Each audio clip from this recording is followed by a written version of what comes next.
أعوذ بالله من الشيطان الرجيم.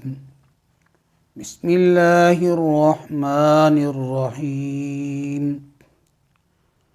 عما يتساءلون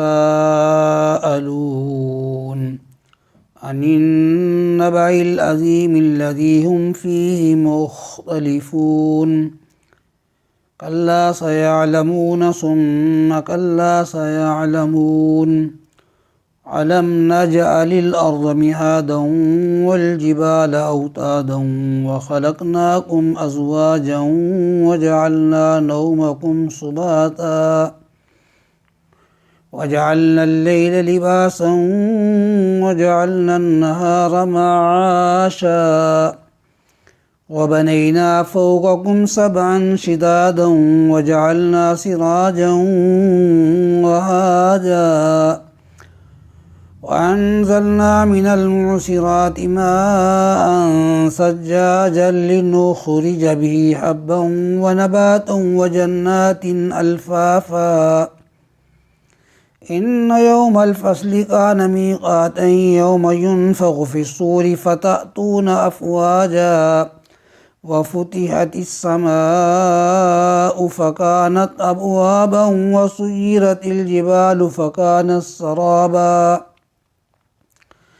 إن جهنم كانت مرصادا للطاغين مآبا لابسين فيها أحقابا لا يذوقون فيها بردا ولا شرابا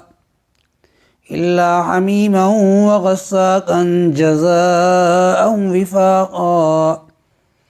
إنهم كانوا لا يرجون حسابا وكذبوا بآياتنا كذابا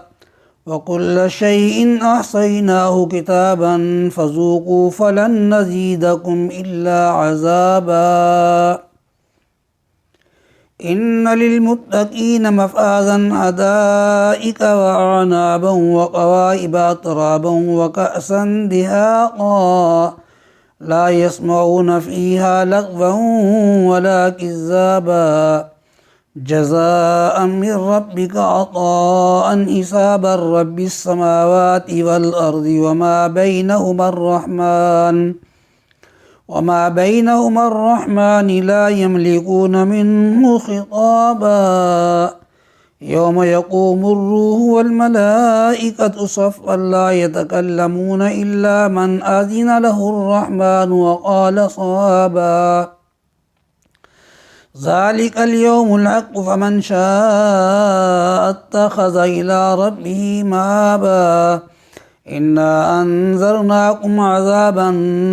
قريبا يوم ينظر المرء ما قدمت يداه ويقول الكافر يا ليتني كنت ترابا صدق الله العظيم.